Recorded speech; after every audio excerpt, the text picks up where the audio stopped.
Welcome to the November 10th, 2020 episode of Reactive Consciousness, the in-depth podcast about what happened this week in our lives. I'm your host, vysethebold, and this is... Lotus Prince. And we have another wonderful show here. We don't have much game news, because there was a lot more important stuff. Yeah, in America in particular, yeah. In the world, really, honestly. That is true. The entire rest of the they were at least watching. Civilization reacted to it. Yeah, I mean, I'm not going to include, a whole lot about that because that goes beyond the scope of the podcast. But you guys know what kind of people we are and the kind of stuff that we agree with. So, relieved, and if you want to say a bit, but that's all I'm going to say. Yeah. Okay, fair enough. So, and geez, what a roller coaster ride. But anyway, let us go on to some actual news here. Not a ton happened this week, like I said, because more important stuff. Yeah, I have more at least the stuff that I put in the notes is very interesting, brief things. Yeah, and you know what? More happened in the fan communities than anything. So I thought that there were some really interesting developments. So, but I think the biggest announcement, other than the wide launch of the systems. I mean, I think the wide launch of the next generation just happened. Or is starting to happen. People are starting to get PS5s and just Xbox Series X's. So, apparently both systems are getting positive reviews. Obviously, the PS5 it probably ergonomically is really pretty terrible. Yeah. It doesn't fit most people's entertainment system, especially if you stand it up. Yeah. Well, no. I think if you lay it down, I think my entertainment system, each cubby, which is one of those Clask, Kalisk, IKEA shelves, with all the nooks that a lot of gamers have been using. To store all their various systems. The widest that it can go is a Xbox One, the original Xbox One. It is the perfect. That's the measuring unit. One Xbox perfect. One. Yeah, well, but that was one of the biggest systems, except for the only thing that didn't fit was a Genesis plus Sega CD. Oh yeah, because come on. Yeah, I could never get it to fit into anything really. Which is actually a big detriment. I would love to have it just sitting there and in a good spot. Yeah, I mean, I guess maybe if you had a Model 1 Sega CD, but no. Those aren't as good. The Model 1 Sega CD, yeah. But Model 1 Sega CDs are real finicky. They have a cool aesthetic, but they're also unreliable. So I don't recommend them to too many people. I mean that I think the PS5 is a little on the loud side too. As far as UI and stuff, both these companies are at the top of their game, so they're both all really good. And apparently, the backwards compatibility is really good on both systems. It improves performance on the backwards compatible titles on pretty much everything. In fact, I have two stories on here that I made note of in particular. So. One big thing is that PT fans were wondering whether the PS5 would be backwards compatible with it on the PS5, if you could move it, with an external, and apparently it was, but Konami got wind of it and quashed it. Well, I'm wondering if you could still do the weird IP thing and download it from your PS4 library on PS5. No, that's not the problem. The problem is if you got the file, it will not play it. Oh, that's some bullshit. They specifically blocked it. It was working, and now it isn't. That's a good look. Yeah, no. Well, Konami, come on. I mean, like, everyone, the only people who could play it were the ones who already had it. So, like, like it's not like, now there's going to be more PT spread around. Like, not really. Yeah, what's the harm? But, yeah, I mean, that's I guess a reason to keep a PS4, but not much of one, because... Yeah, I was going to say for, like, a 20-minute playable teaser. Not only that, but it's also been recreated on PC pretty faithfully. I was going to say, it's like... I can never get rid of my old computer because it has Streets of Kamurocho on it. Like,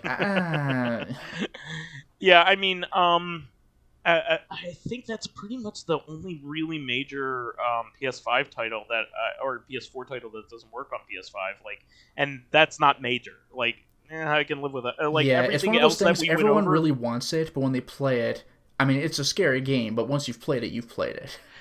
It's probably one of the best scary experiences I've ever played, maybe outside of the original. When you don't know what it is, it's terrifying. But like, it's a quick thing. Fatal Frame.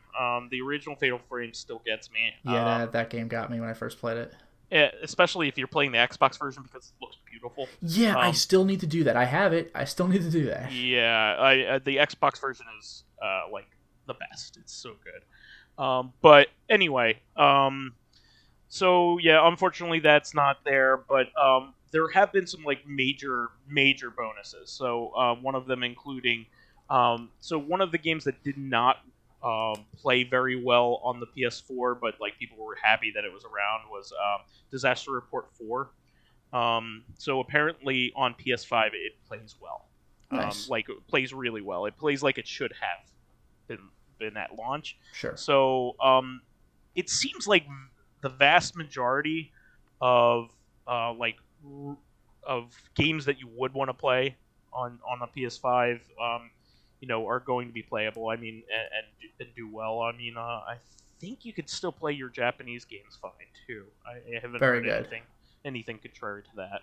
I don't think Sony would do that at this point either, because like people that are importing titles have been doing it for a long time on their systems since PS3. Well, not to mention even just using the Japanese PSN store. Like, why would they care? Pay them money. Exactly, and I only have a handful of titles that are like shmup stuff, mostly shmup stuff, and my esoteric virtual on anime crossover. I have the Japanese demo for JoJo Eyes of Heaven. Yeah. There's just some like oddities out there, really. But anyway, that's pretty much it. I mean, and then the only other thing I wanted to mention that was like a big thing was that Ubisoft announced Uplay Plus, which is their pay subscription service. So just like EA has EA Play now, I think. I think it's, or is it EA All Access? I think EA changed the name of their service. EA Play, yeah, it's EA Play currently. And EA Play, what's particularly special about that is that they buddied up with Microsoft to include that with their Game Pass service, which is a huge deal. So you get access to basically like every big EA game, like immediately when it launches. If you have Game Pass, I have a feeling that Uplay Plus will go that route very soon, either with Microsoft or PlayStation. They may have done it specifically to court either of them. Who knows whether if Sony has a competing one, they should be going after them in order to compete against the EA Play Game Plus Pass deal. But I mean, Ubisoft out of the two, I'm much more would rather have the Ubisoft one because they have a lot more titles that I like. EA has an occasional game that I care about, like their the Jedi Fallen Order is a good game. It's Star Wars Metroidvania with Dark Souls thrown in there a little bit. It's less Dark Soulsy than people make it out to be, believe me. And I like like some of their older stuff, like Dead Space. Trilogy and Mirror's Edge games, but like by and large, Star Wars Squadrons was a game that I'm interested in, but Ubisoft has like the entire Assassin's Creed series, which I could see myself getting into at some point. It has the Far Cry games, which are all a lot of fun, and they have all the Tom Clancy stuff. I'm not interested in Tom Clancy stuff, but they also have the Prince of Persia series as well. We know their new game is coming for Prince of Persia, so a remastering, right, of Sands of Time, if I remember right. Maybe I forgot. Yeah, well, they're doing something with Prince of Persia at least. So, I know you're not interested in this kind of thing because you rather own your games, but it is definitely worth talking about because I think that these kinds of services are going to be a major decision-making vehicle for a lot of people who are going to be buying this current gen. I have to call it current gen because that's what it is now. What do you think about this? I mean, I'm not overly excited about EA's or Ubisoft titles. I might be leaning slightly, like you mentioned, the EA Star Wars Squadrons and Jedi Fallen Order. Hold on, just a quick second. Uplay Plus existed, and now it's Ubisoft Plus. That's what it is. Okay. Yeah, like, I mean, the Prince of Persia games, I know they're on much older systems, but I have them, so I'm good.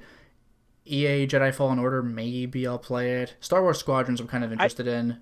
I think you'd like Fallen Order by and large. Yeah, I probably would if I sat down and played it. Like, I don't care about Far Cry. I don't care about Assassin's Creed. Yeah. I care about Prince of Persia, but I have the ones I care about. So whatever for both services. Yeah, exactly. I don't care about them much either, but I do think they're worth noting because there are plenty of people that would take advantage of them. These are big companies, some of the biggest game companies in the world. Well, you have some Pyramid Head news. Yeah, this is a weird one. Do you know anything about this? I don't know this yet. Oh, this was pretty exciting because Masahiro Ito, he's the creature designer for Silent Hill 2, among other games, including Nightcry, actually. But he designed Pyramid Head. And, every once in a while he'll tweet out something, and check this out, this is a little bit of a look into the developer's process of some game you like, probably Silent Hill 2, because that's the thing people know him for. But there was a fascinating thing about Pyramid Head with his great knife, because a lot of people have already picked up on, after having played Silent Hill 2 a long time ago, that James and Pyramid Head are kind of reflections of each other, because Pyramid Head is representative of James's, he's sort of James's Punisher, and representative of James's violent tendencies. And there's a part in the game where James himself can pick up a great knife and wield it. And you're like, oh. But there's a little aspect of the great knife that no one ever knew about. If you look at, I don't remember if it was concept art or just a really close-up of the model of Pyramid Head holding the great knife, you could see above the handle, but below the blade, like, it looks like a screw. And it turns out that the original idea that didn't end up happening for the great knife was that it's not a knife. It's one of two blades of a set of scissors. And James would have picked up, like, the other half of the scissors blade. Like, that's kind of brilliant. Maybe that's the knife that he looks at that triggers the suicide ending? No. The great knife is, like, Pyramid Head's giant fuck-off knife. No. But I mean conceptually, like, symbolically. The knife that he has, could stand for that. You know what I mean? What, Angela's knife? Yeah. Will stand for what, though? Like the other half, Well, no, literally the other half of the great knife is the other half. Like, they're both, like, the scissor blades. So If you took two great knives and put them together, you'd have great scissors, if that makes any kind of sense. So the idea was that if you find the great knife with James, it would be like the other half of this giant fuck-off set of scissors, which is pretty cool. And what's funny is that Masahiro Ito, like I said, did character designs for Nightcry as well, and by coincidence, because this is more of a Clock Tower nod than a Silent Hill 2 nod, but there's a big creepy enemy that fights with scissors in Nightcry, so hey, it's come full circle. Wow. Well, that's pretty cool. So that's just to foretell what kind of rest of the news that we have this week. I know. Like, speaking of which, it is like, cool though. Yeah, I mean, speaking of which, I mentioned Streets of Kamurocho before. Going back to it, for some reason, I just felt like playing it today. 5 minutes, whatever. But I noticed there was like an update for it, and I'm like, really? Like a It turns one, out probably. it's still just level 1. But Yeah. This is a very minor detail. You may have remembered when I first played it, I mentioned that there are 2 enemies in the first level that wield these like Chinese swords, and if you knock them down, they drop their weapons. But when you pick it up, the sword just turns into a pylon. Like some weird item thing must have been triggered, so you're holding like a traffic cone above your head and just bash someone, which is on point for Yakuza, but like, Sure. it's supposed to be a fucking sword. Well, now you pick up a sword, so good. there you go. The only thing It's that's a a little small glitch. yeah, the only thing that's a little weird, aside from the fact that they programmed in a pylon, I guess, because they just aren't in the game, is that when you swing the sword, it doesn't function or sound like the sword in Streets of Rage 2. It functions like the pipe, where it makes that sound when you hit an enemy. So Yeah. I don't know. Maybe in a couple weeks there'll be another patch. I don't. But whatever. When you pick up the sword, it's a sword this time. Hooray! That's my story. Well, sounds like we need less pylons, not additional. Yeah, that's true. That took me a second. An old StarCraft joke, but Yes. Anyway. You have another one here. Yeah, I put a bunch of stuff in exclusivity here. Ending. Yeah, Shenmue 3 is finally coming to Steam on the 19th. So people For those who who wanted it. yeah, for the people who paid and put money into Kickstarter for Steam, where even like a month after the fact, like that they announced it was going to Epic, if you go back to your options, Epic isn't on there and Steam is. People were fucking pissed. Yeah. Well, guess what? Now that everyone's played the game and said it's mediocre and forgettable, you now have your chance to play it on Steam. Yeah, even Shenmue fans were disappointed with it, so that should tell you something. Yeah, I mean, people that actually put up with Shenmue. Like, it's another Shenmue game, but apparently it doesn't really do anything for the story. So, like, and that's the the what whole people thing wanted. of Shenmue. The Shenmue anime. Yeah, oh good. And apparently also the fighting is kind of mediocre, because, like, you don't have these very specific moves that make enemies react appropriately when you hit them with them. Now it's just kind of like press punch a bunch of times, and you're like, jeez. A big part of the appeal of the original Shenmue's games also was the Sega fan service, just because like it was a Sega love letter. That's true. I mean, you could even play a Saturn in the game and play Sega games though. So I mean, that was a big deal back then. And, Yeah, Yakuza does it all the now, time in but Yakuza, but like Shenmue did it first. You could play Space Harrier like that. That was crazy.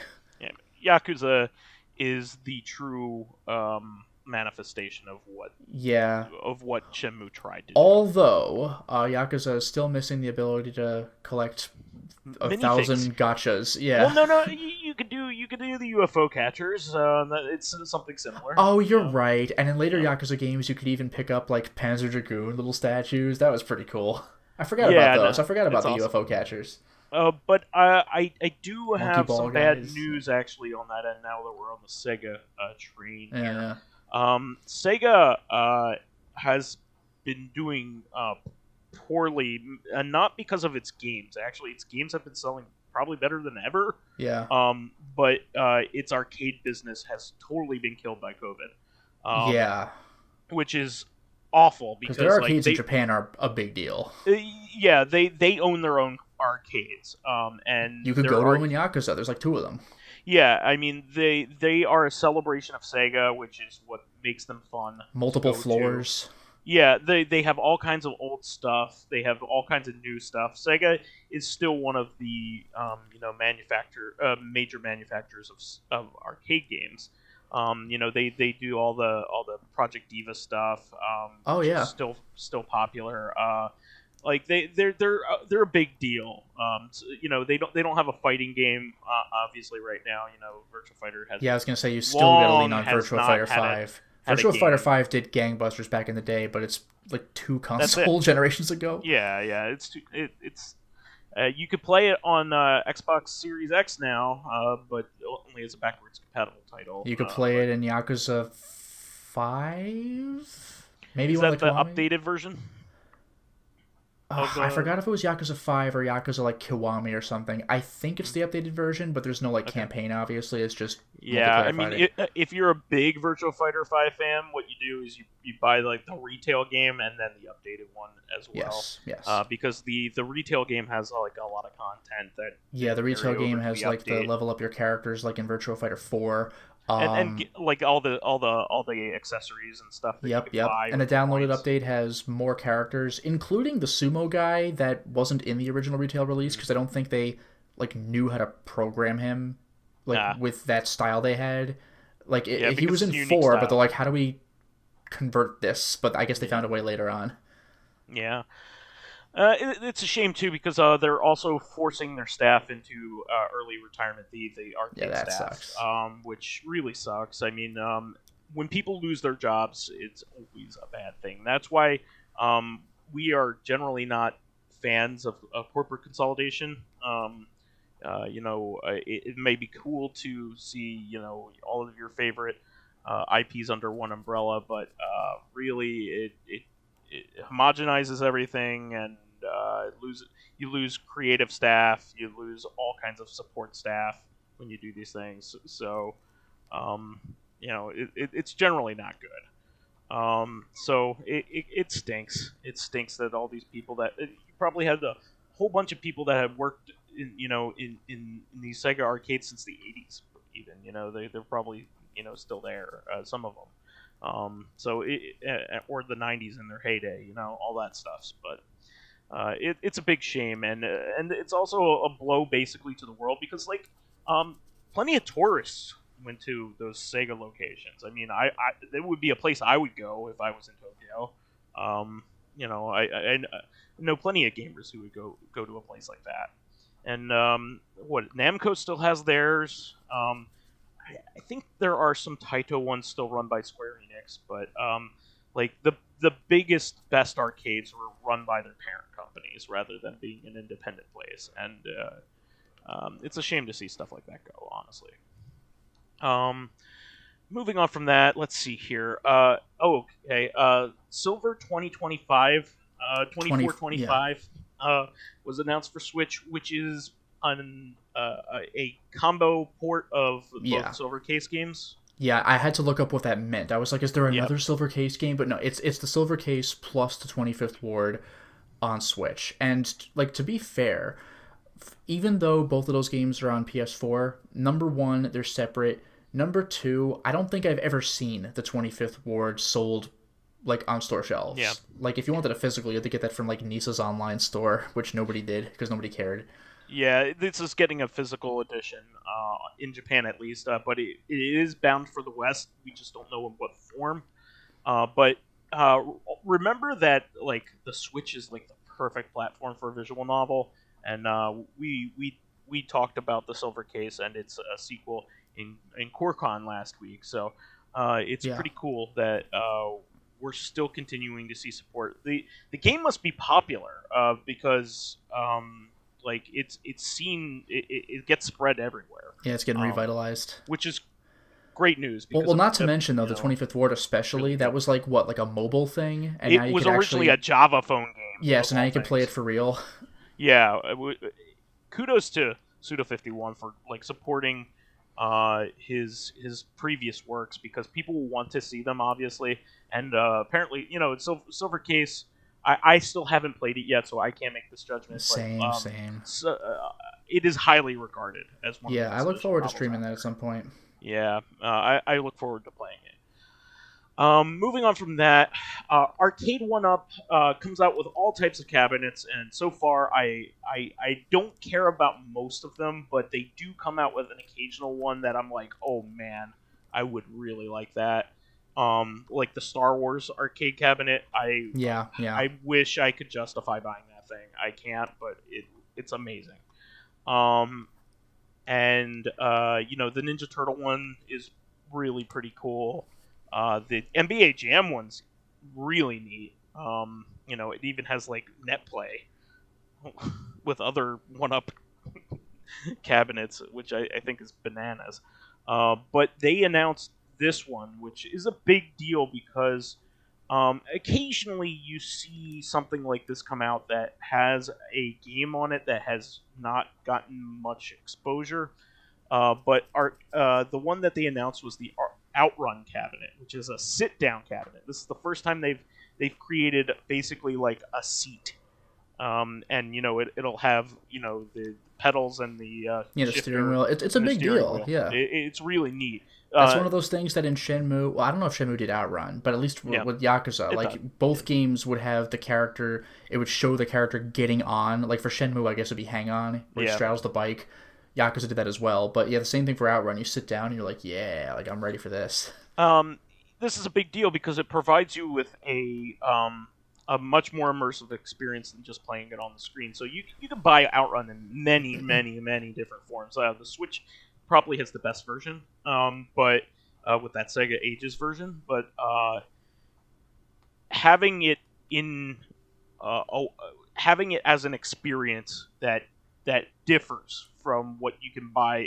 Yeah, it brings you back the experience of going to like the movie theater and playing that one cabinet they have there. Like, oh, there it is. Like they have the Mario Kart photo, arcade games now. Yeah. So here's the deal. They very rarely port the Outrun sequels that are not Outrun 2. So Turbo Outrun was the first one. You hardly ever see Turbo Outrun anywhere. I don't think it's been re-released very, very much at all.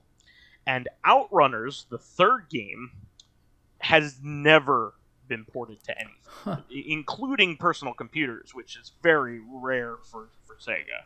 Outrunners is a unique title that was if you saw it in an arcade, which is rare because it's kind of I guess games like that usually are considered failures if it wasn't popular. So but it was two Ferraris next to each other. You could face off against somebody else. And Outrun is traditionally not a racing title. It is about driving and driving it as looks fast like as racing, but like there's Ready Go and there's other cars, but like they're really the kind other of cars incidental. aren't rivals though. Yeah, they're more moving obstacles than anything else. Your goal is to reach the checkpoint within the limited time you have. It looks like a racing game, but it's really not. So Outrunners adds the challenger element to it, a racing element to it. Somebody else can sit in the seat next to you and play you. It is a pretty cool game on top of it all, but it's never been ported. So that is really cool, really, really neat. And Power Drift is on there. Power Drift does have some ports out there, but for a long time it was only really on the Saturn. So I think Power Drift is the culmination of the Super Scalar Sega titles. I think it's the last one. So that's their kart racing title, basically. And it's fun. It has like little, SD kind of goofy looking characters and little kart-like cars, So that it's a pretty fun one, and it has a really cool, the scaling and shifting is looks way more sophisticated than it did when they started making those types of games. But I think that's a really solid lineup. I don't think there's anything else I would want on there. Because Outrunners is such a gift. You never see it. They've never ported it to anything. So, if I could justify buying a $500 mini cabinet, this and the Star Wars one would be it. And I can't. But I can't pay $500. The same price as an Xbox One X or Xbox Series X. Geez, even I'm confusing the names. And a PS5. I can't justify the same price as those things and buying this over them. I can't, but it's still really cool nonetheless. Moving on from that, last week I brought up the fact that fan community within the Dreamcast and arcade community did a direct port of an Atomiswave title, Metal Slug 6, to the Dreamcast, and not emulated it there, but actually like moved over the game. Like they made a native port to Dreamcast. Because the Atomiswave is very similar in architecture to a Dreamcast. Well, they made good on their promise of trying to port other Atomiswave titles. Two of the biggest ones that people would want to play are already out, and they play perfectly. Basically, there might be a glitch here or there that will get fixed by the same guy, but.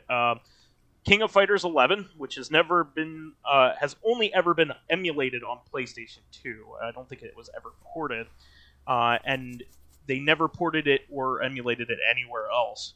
So that's a huge deal. That's the only game in the series that's never gotten a good treatment. And Samurai Showdown 6, which is also a big deal. One of the best games on the platform. So. And the last Samurai Showdown, like proper Samurai Showdown until the recent one, I should say. So all the ones in between that were like 3D failures and things like that. They had spin-off kind of stuff. So this was like the last serious Samurai Showdown game that had been around for a long time, and it's also the last 2D rendered one. But it is a beautiful game and. Has been ported a few times, so it has been emulated, I should say. It's emulated on the Samurai Showdown Collection, I believe. Yeah, the anthology. On PS2 and Wii. Yeah, and Wii. And then they ported it separately to PS4. PS4, yeah. They have the Code Mystics version, which is a good emulation. By the way, but this is native port, like no inaccuracies. Like it runs directly on the system. It doesn't have any lag or anything like that, and any other problems that emulation, it uses up all the memory. That's another kind of thing. So this is really awesome. I mean, I couldn't hope for anything else. I think these are the major SNK games that never. That barely get love from SNK themselves, and they're good games. Metal Slug 6 is not the best Metal Slug game, but it's also still an official Metal Slug game. It's still really good. So it's it's not as good as Metal Slug 3 or whatever, but it's still a fantastic game. So like this is you're giving people more options, and you also are giving them a super accurate version of it. So this is really cool.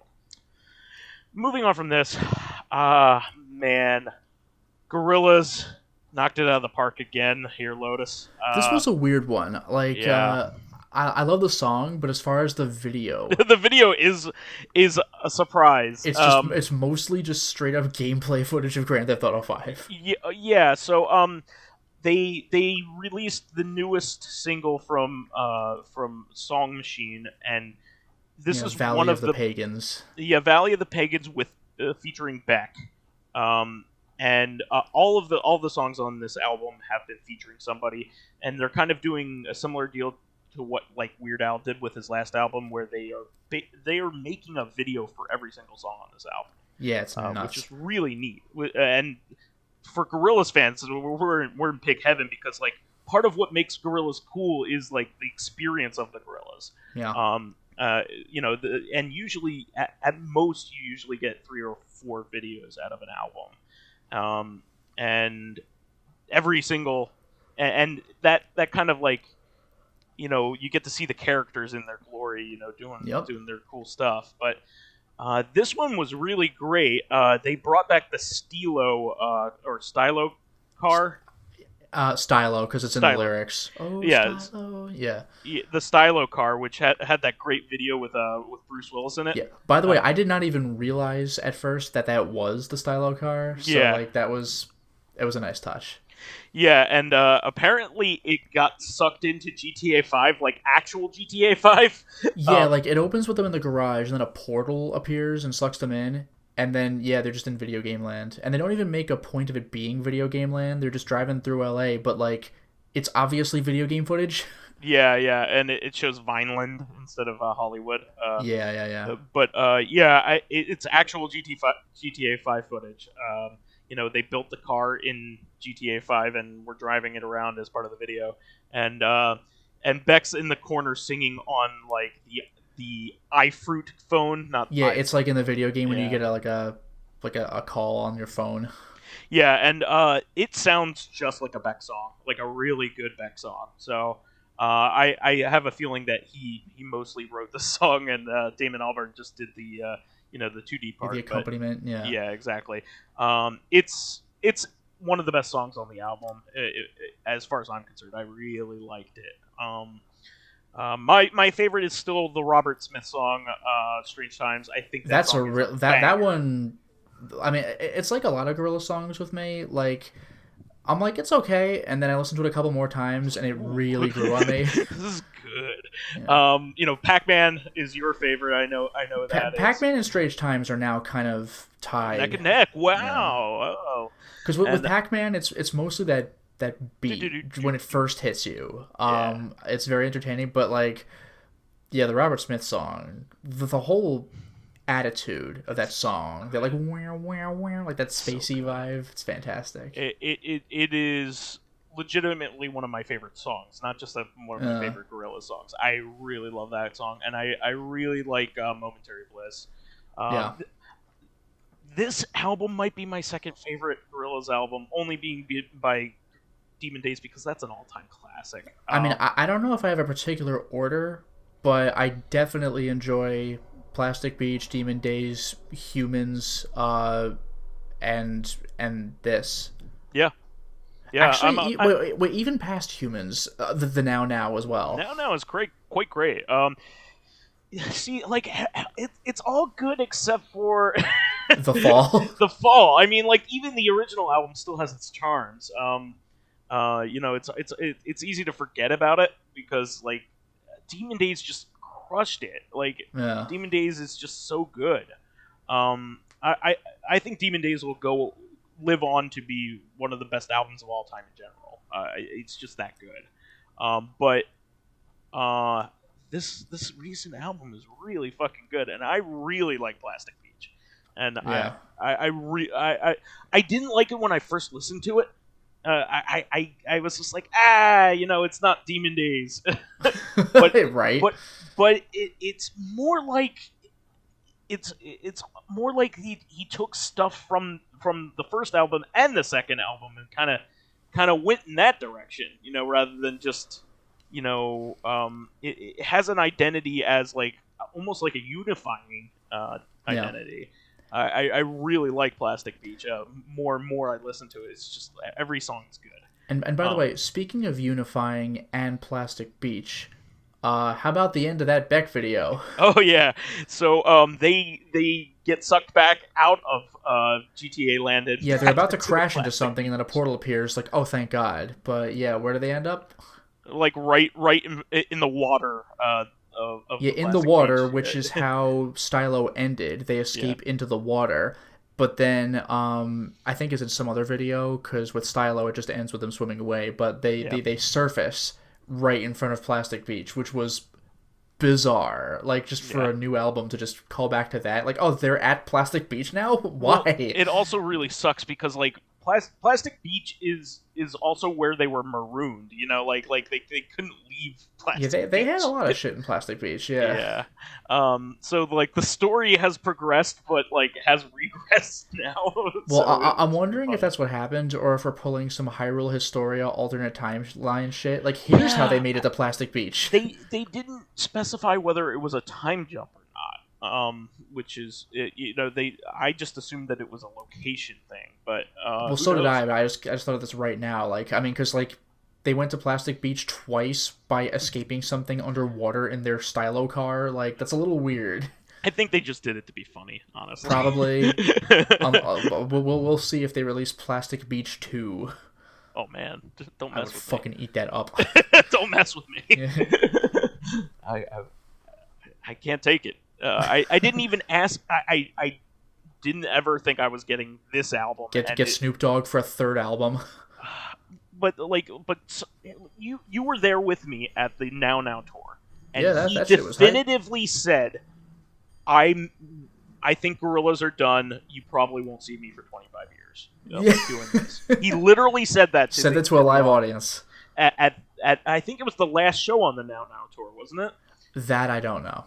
But it was in Philly, right? Yes. And we had a great time. It was actually one of the best concerts I've ever been to. It was really, really good, and they played all the hits. I can say that as well, but it's a low bar for me. I've been to like You only 3 been to, like, concerts. 3. Yeah, but I've been to multiple Gorillaz concerts, and that was the best one. It was really, really good. It felt like a really good send off. They played everything except for Dare.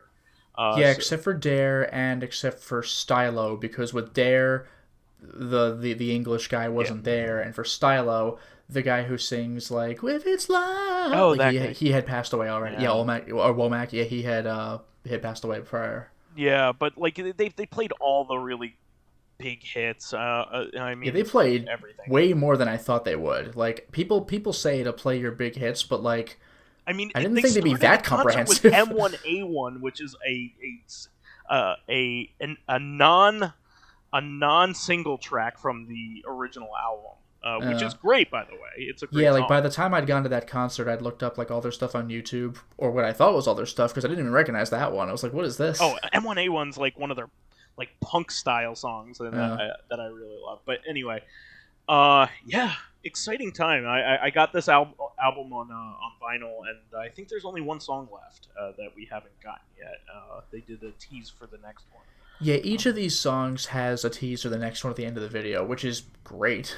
Yeah, it's a good time to be a Gorillaz fan. But by the way, did you notice, by the way, when 2D was looking at his phone in the video, like of his contacts, one of them is just Elton? That's awesome. Like he just they're the cool. gorilla or actual Elton? It was the name Elton. Yeah, I know. I'm just saying. I'm assuming it was Gorillazed Elton because he's the one person who's not one of the Gorillaz. Yeah, who's been given the Gorillaz treatment. Every other person's a real person, but Elton John is a cartoon. Snoop Dogg Gorillaz. is real Snoop Dogg. He's Snoop not Dogg like is Snoop Dogg for real, and in both albums he's appeared in. It's just there he is. He's the guy. Yeah. They haven't animated anyone else. They animated Elton John though. Just so good. I mean, like, Humans came out, and then I was just like, oh man, it's been so long since Plastic Beach, and everybody forgets about The Fall, and it's been a very long after that too. So it's like, this is great. And then like a year later, we get the Now out of fucking nowhere. Like I didn't even know he was making it. And then this after he said he was done. You know what my question is, by the way? The Now is over. Murdoch is back. What happened to Ace? Did he just fuck off back to the Powerpuff Girls universe? He's shown that he's a good guitarist. He's a bassist, first of all. Excuse me, bassist. The disappointing thing about Ace was that they used him only for the Now, and he was well used. He showed up in at least 2 videos. He was in Trans. The first one. He was in Trans, where he's one of the the band's just vibing, and the first one with Jack Black, where he shows up for like a second, catches somebody's basketball, stabs with the knife. Fuck you, ruined your basketball game. That's it. Yeah, that's his role in the video. Here's the thing. I don't think he was in Saturn Bar. Was he in Saturn Bars? No, that was Murdoch, because that was the whole, that became a meme. The bath! That was great. And he's also, like, floating around naked, I remember that, and too. And loving it, he's like, I'm in space or whatever. Everyone else is freaking out. Murdoch's like, yes. And then... Because Saturn's Bars was Humans, that wasn't the Now. Oh, I forgot. That was the first track, in fact. That was the big first animated music video to ever be like full 360 camera control. Oh yeah, I remember that. It's a feature of YouTube. Yeah, that's awesome. And by the way, I mentioned this at the time. I say first animated because the first music video to feature that was I don't know what song, but it was something from Bjork. Oh, I didn't know that. I like Bjork. But yeah, let me see here. The Now had Humility. That was it. Humility was the song. Because like, yeah, not everything was given a video in that album besides, so Ace only could show up in a few. Yeah, no, I think there was only 2, if I Yeah. remember right. And Because I remember when I first saw that first track, I was like, Murdoch looks different. Because like a lot of people were like, "LOL, it's Ace from Powerpuff Girls," and I'm like, "Ha ha ha!" But like, no, it literally was Ace. Here's the thing. Even during the Now Now tour, you couldn't buy any merchandise with him on it. They weren't selling it. Yeah, that makes sense. So like, because it's a trans property, they probably didn't have permission to use him in anything but the music videos. And you can't buy that one video either, because that's trans property. But it was a shame because I wanted an Ace T-shirt because it's a special occasion. It's a kick-ass Gorillaz version of Ace. Yeah, he looked neat. He never spoke, by the way. What's up? He never spoke, by the way. I mean, no, again, that's a tall order, but like he never did. Yeah, that's a shame. But yeah, Song Machine is actually named Strange Times. It says season 1 is called Strange Times. So they're also calling it season 1. So that means they're I'm pleased. yeah. So, this is like one of the best things ever. He's just pumping them out on YouTube. Yeah, they're all videos. Like, are you kidding me? Like, you spoil and us, they're with all cool people. Like, yeah, like Robert Smith, man. You got Robert Smith. Yeah, he's the opposite of Barbra Streisand. But anyway. Oh, you can look up his house on Google Maps. And he does not have a clone dog. Did you know about that? No. Barbra Streisand owns a dog that is a clone, like an actual like clone dog of one of her deceased dogs. That's how much fucking money she has. Huh. Like, I don't know why you would do that when there are so many like dogs that need to be rescued. Yeah, you still know it's not literally the same dog, so you may as well just get another dog. Yeah. It's kind of sickening, actually. Begun the clone dogs has. Oh, I have another weird piece of trivia from that era. Yeah. Do you know Bette Midler? Sure.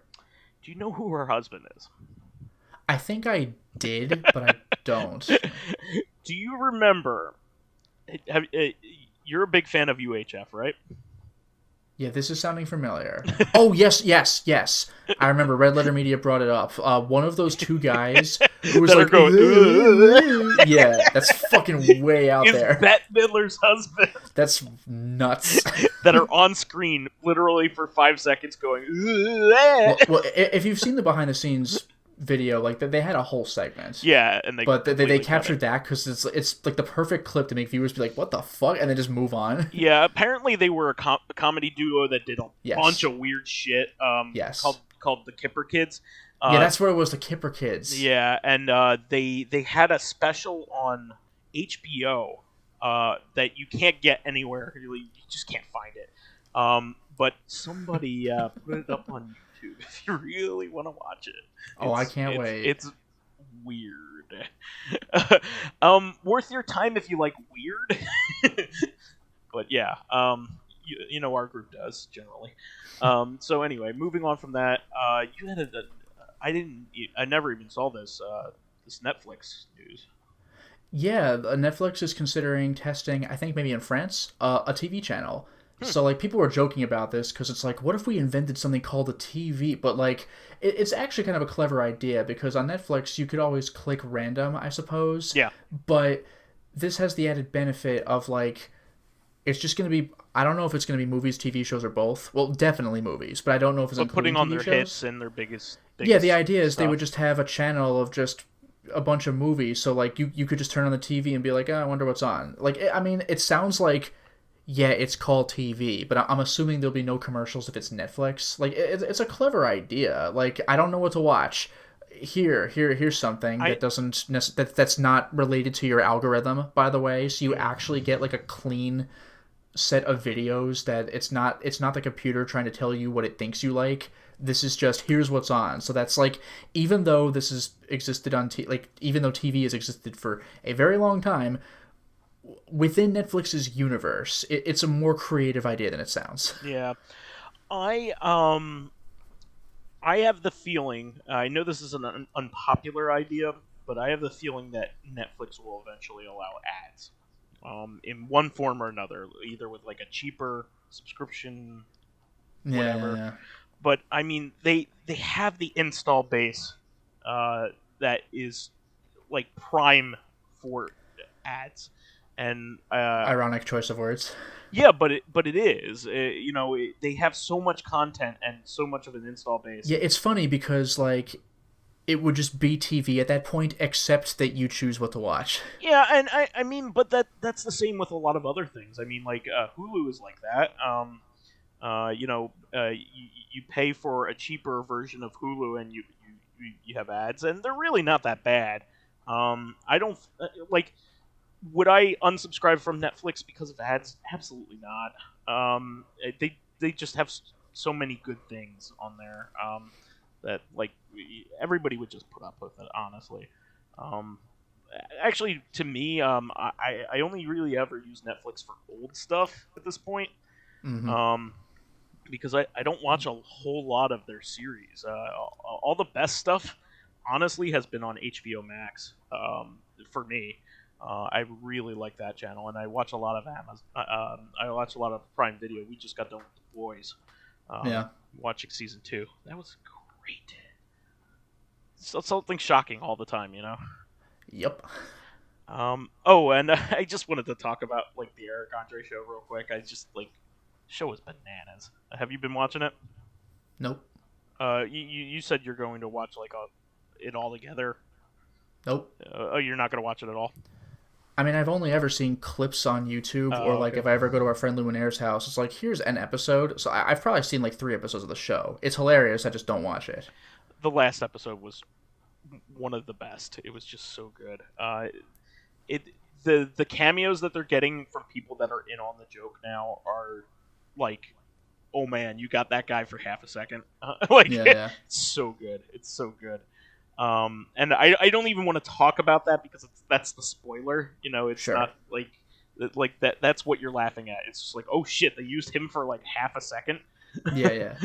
But I just wanted to throw that out there. I mean, now that Animal's done with the show in a really spectacular fashion, I not so spectacular. He just left a nose hair and peaced out.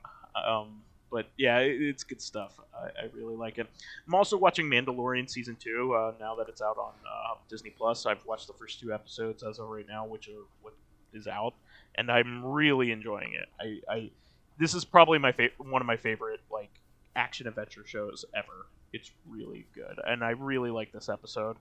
These last 2 episodes. Some people were like, it's not really progressing the story, and it's just like you're missing the point. This is kind of like the old syndicated shows of yore, where there's like an overarching plot, but that's not what it's about.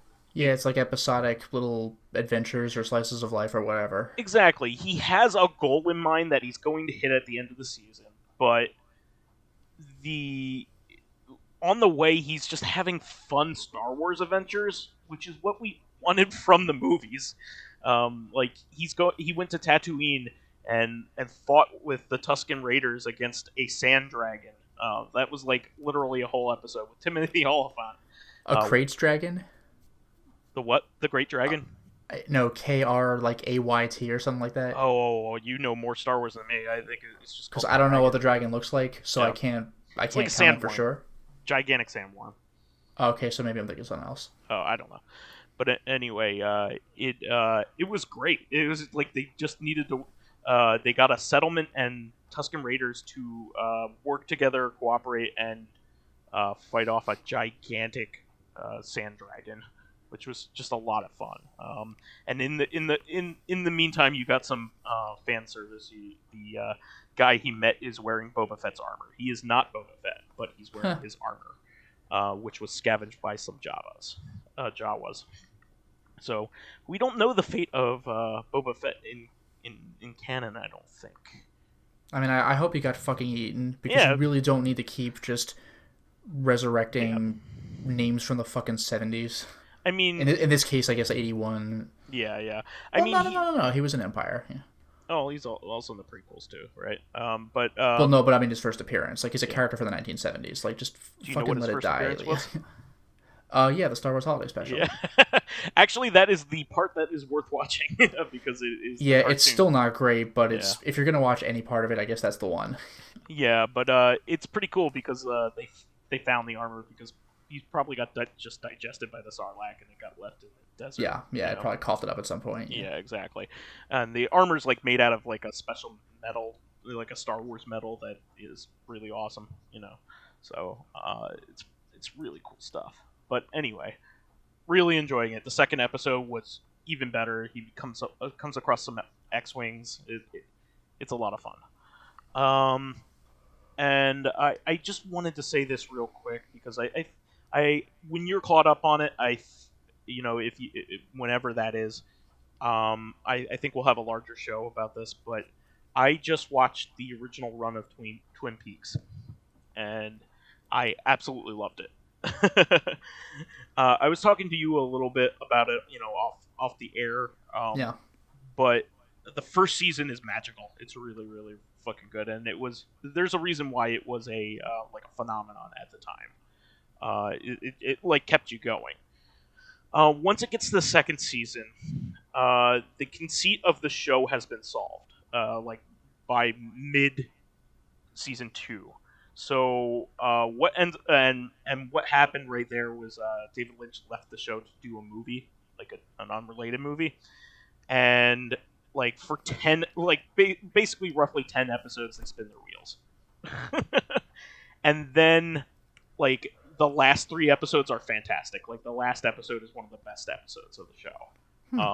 So I do recommend sticking it out, or maybe even maybe there's a guide out there that tells you what very minor steps it takes in those 10 episodes. I mean, that's 10 hours worth of material because this is an hour-long show, 45 minutes apiece. But you know what I'm saying here.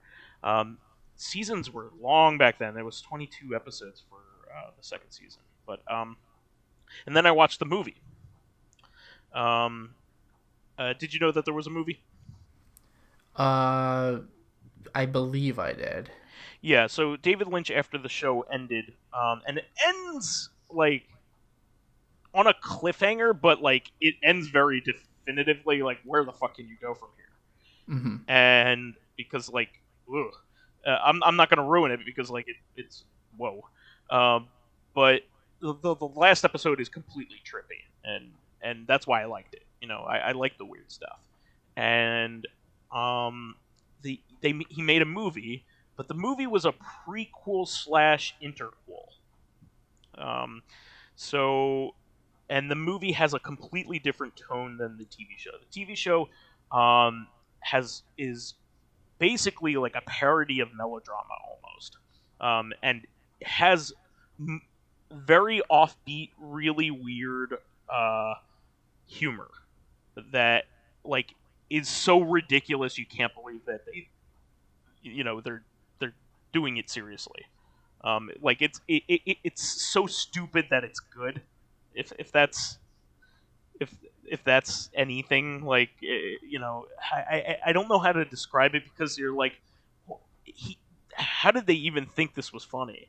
And it is funny because of that. Like there's this lady in the show who loses her.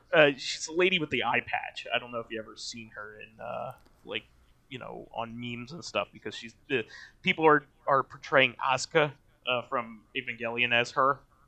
But yeah, she at one point has a problem with her adrenaline being up, and she starts crushing things with her hand, like things that could never be crushed by somebody like that. It's really funny. But anyway, I absolutely recommend it a ton. Twin Peaks was the inspiration for countless Japanese games because the show was a phenomenon in Japan at the time. Like even the Zelda series has heavy Twin Peaks influence. In fact, what the series is now would not be what it is without Twin Peaks, because the idiosyncratic characters that you find in the towns that makes current Zelda games so so much fun Yeah. is basically like homage to Twin Peaks. Like every character in that show has a unique quirk, like something weird about them. And I think it is absolutely essential for a lot of horror games, and also in particular Alan Wake, which is a big homage to it. Which is not a Japanese game, but it is still a game, a popular game. So I absolutely recommend it for you, Lotus. I think you would really like it. Mm-hmm. And I started the third season. I'm like, how are they going to pull this off? Like, how are they going to do it? And apparently, it's really good. Like, fans of it like really say that like one of the episodes is like one of the best episodes of a show ever. So I'm really looking forward to getting there. The third season was just made like 3 years ago in 2017. It's kind of funny, is like, you know, however many years from the original airing of the show, they do this like limited series to bring it all back. So I'm excited to start that. I watched it for 15 minutes, so I don't know quite what's going on, but apparently like almost all the actors from the original series show up again, like if they're alive, you know. It's pretty neat. And one last thing, very saddened by this, but we lost Alex Trebek, host of Jeopardy, over the weekend. A beloved game show host, to probably one of the most respected game shows ever, in terms of like, you know, what people like about it, and also its integrity and all that stuff.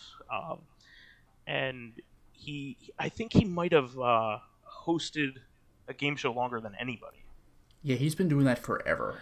Pat Sajak and Vanna White have been around almost as long, I think. Yeah, and Bob Barker, I think, to a degree. Bob Barker was around for a very long time too. You're correct, but there aren't too many other game show hosts that have been around as long as them. I mean, Alex Trebek was doing Jeopardy ever since we were born in the 80s. Yeah, it's nuts. Yeah, and he's always been looked like he was a good-looking dude, always in good shape, and we thought he was going to be around forever, but he was diagnosed with pancreatic cancer, which is probably the worst cancer to be diagnosed with, unfortunately. And he lost his battle. He had a good long life. He lived to be 80, but it's still sad because he was a fundamentally decent man and very charismatic for the type of show that he ran. So loved it. And sad to see him go. Do you have any thoughts? I mean, not really, other than what you said. Like, I enjoyed watching the show, especially as a kid. It was always fun to try playing along with it to guess the answers, which are actually Good luck the with questions. The sports section. Yeah, except for the sports sections, which I'm just don't have a chance at. Me either. But yeah, like, I mean, it's just a shame. Yeah, it's a bummer, major bummer. All right, well, 2020 claims another beloved personality, but we got to move on. Do you have anything else that you want to mention for the good of the order?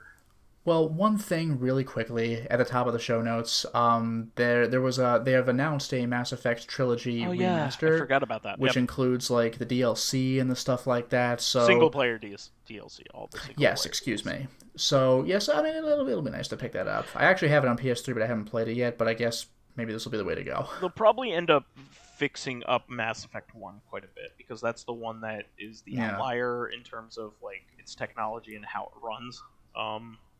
Yeah, because like the first game like really chugs, you know, on the Xbox.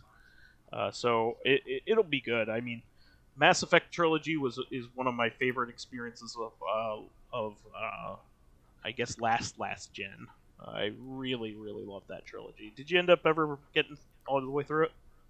Never played them. Okay, it's still absolutely worth it. It was a really fun ride.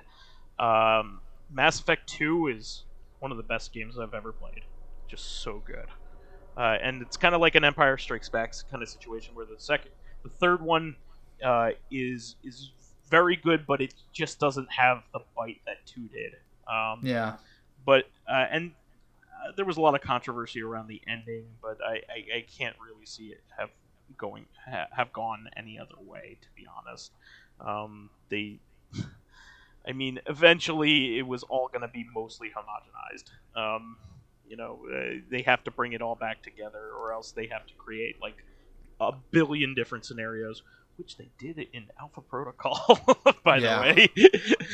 If you like Mass Effect, but was disappointed by the kind of options that you were given, go play Alpha Protocol. I can't say that enough. The end of that game can vary wildly depending on your relationships with the other characters in the game. So, I love that they basically have a douchebag button in Alpha Protocol. It's just like, just be a jerk. Like, do you not like the person that you're talking to, or you want them to hate you? Here's a button. Yeah, that is pretty good. I love that. It's not like good or evil button. It's like, a short response, a slightly angry response, like a well thought out response, or just fucking douchebag. Or sometimes it's a playful response, depending on what character it is. But the stuff he says to characters to piss them off is amazing.